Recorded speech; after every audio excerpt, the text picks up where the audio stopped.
Welcome to Finding Your Way with Lori and Tonya. I'm Lori. I'm Tonya. So today we're going to talk about joy and this whole wish that we have that life is just filled with more joy for more people. We walk around and we see people that aren't living, in that joyful state. And we just want everybody to have the opportunity to experience joy in their daily lives more so than not feeling joy. So that's what we're going to talk about today. And I think this is a big one for us because, as some of you guys who follow us have heard this story more than once, is, when Lori and I kind of started this journey of positivity and just trying to get ourselves out of this hole that for years and years we felt like we'd been sinking into. We itemized our lives and we took, I think, 8 or 9 essential areas and we rated those areas. And in those areas, you gave yourself a scale of 1 to 10 on how satisfied you were in that area of life. And one of those areas was personal joy.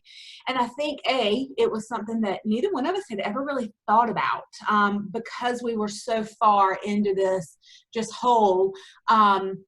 Joy never even registered with us. It wasn't something we thought about. It wasn't part of my daily life. I was daily going with the flow, right? And so when we rated ourselves on this personal joy and realized that, and I think mine was a 2 or 3, it was a big aha moment, I think. And then we had to figure out, okay, if we're lacking it that much, how do we get there?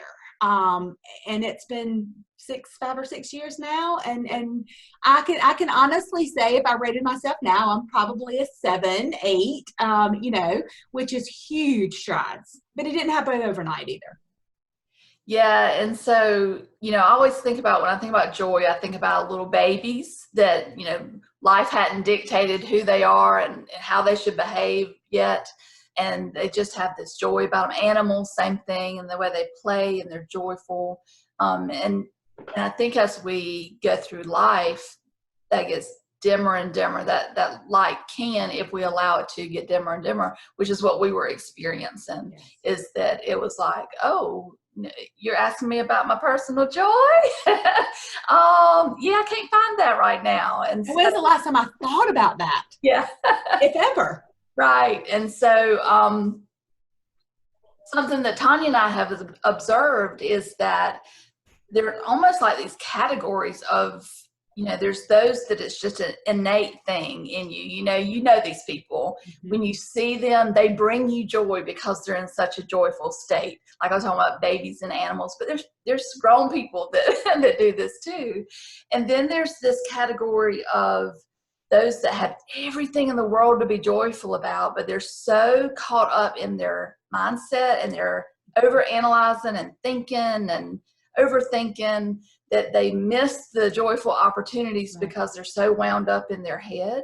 And then there's those that may have things to be joyful about, but they're so focused on the things that aren't going well and the negative things and how unhappy they are and the things that are bringing them unhappiness, that they've just lost sight of things that bring them joy. And I think that's where I was. I was so focused on what wasn't working in my life and what I didn't have, that it really, for me, the biggest way to get from there to joy was I had to acknowledge that that's what I was doing. And I was really putting a lot of energy and focus into things that were not going well. And what that looked like in my life was that I was complaining a lot. So when I was thinking about things, when I was speaking to other people, I was complaining and blaming others, and probably wasn't great to be around.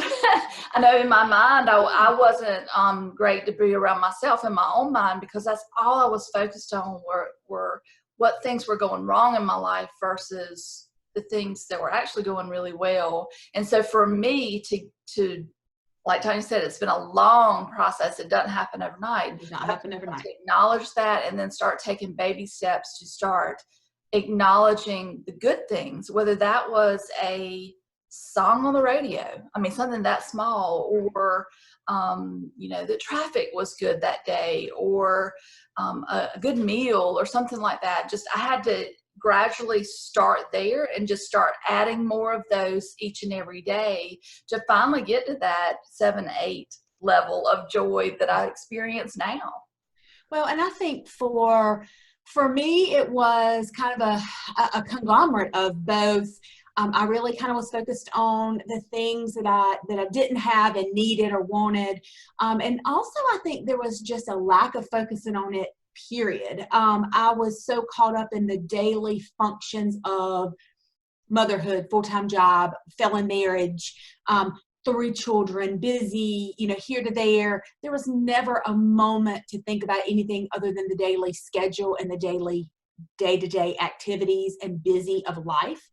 And so I think I took very little time and had very little time and focused little on reflecting back of who am I? Where am I? What do I want? None of those questions ever crossed my mind. I wanted to get to the next thing and the next thing so I could go to bed because I was exhausted. And then I'd get up the next morning and do it all over again. And so I think that for me, finding that joy, again, went overnight and still, I mean, there's still to this day, there are days that I've got to go uncover it and realize I don't have it. Or I wake up one morning and realize yesterday kind of sucked and where was my joy yesterday? But for me, I think it was eliminating things from my life. Yes, probably drawing in, but I had to eliminate things first before I could bring anything else in. And so I think it was identifying what's not bringing me joy, what is a heavy burden, what doesn't feel great, and then slowly figuring out how to, because some things, let's just get real, you can't eliminate, but figuring out how to eliminate or spend less time with that person, that responsibility, doing that thing, and then what can I replace it with? And I think that was key for me is you don't just eliminate everybody and everything, but what do you replace it with that really does bring you joy? And for me, I mean, I started being able to give back a little bit more and do some things that, for me, given it's just random acts of kindness and stuff, that's what brings me joy.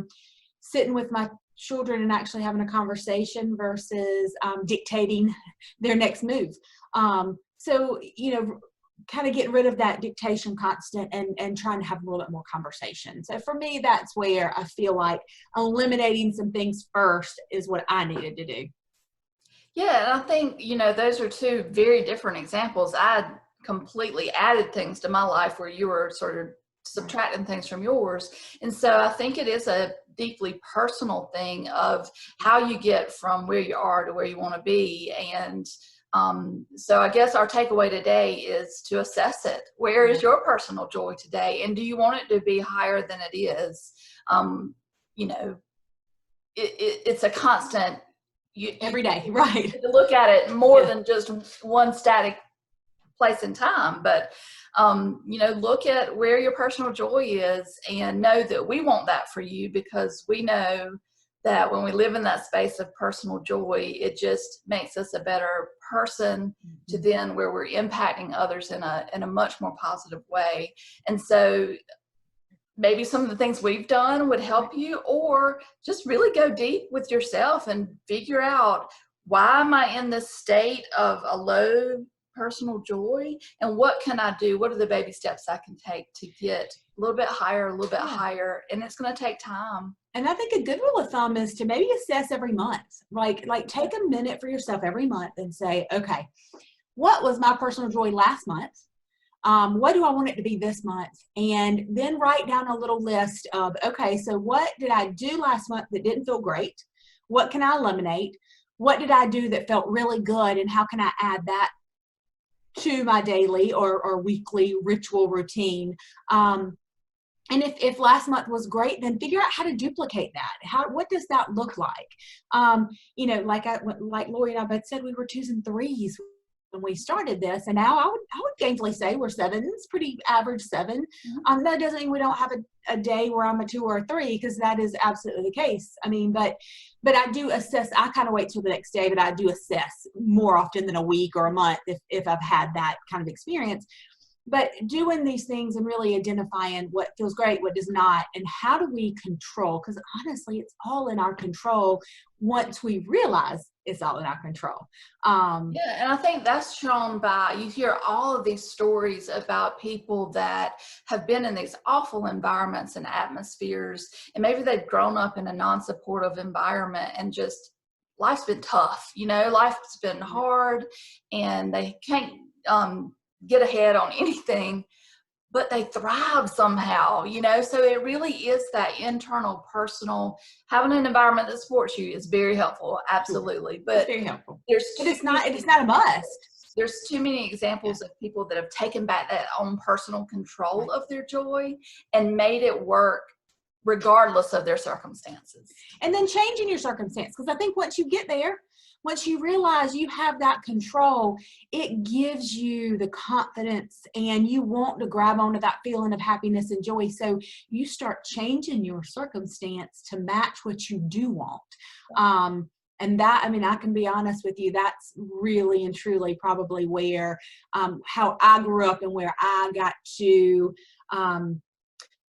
just seeing this finally for myself and starting to make those changes too, for sure. Yeah. So hopefully this was helpful to y'all. It's a little vulnerable to talk about, when ourselves, that we were not there and that we strive to be there every day. It's not a one and done kind of thing. And right. So it's constant. Give you some hope. If you're where we were, we want to give you some hope that there is a different way and that you have control over it. And we're behind you 100%. We want that for everyone, to have more personal joy in your life than you don't. Absolutely. So if we can help you in any way, we've got an email address you can ask us questions at, and it's called highernavigation.com, and it's HIGHER navigation.com. We have a website, highernavigation highernavigation@gmail.com, and then highernavigation.com is our webpage. We also have this great little group on Facebook we'd love for you to join. It's called the Positive Vibe Tribe. There's about 3,500 members. It's just a little positive. Everybody posts daily. It's insane how much good you can find in your newsfeed when you're a part of a group like this. And then, so if you like this video, please share it. Please subscribe to us. We'd love to be able to get this information out to the folks who were where we were 5 and 6 years ago. And that really is the reason we're doing this. So like, share, subscribe. We hope you guys have a great day, and please find your joy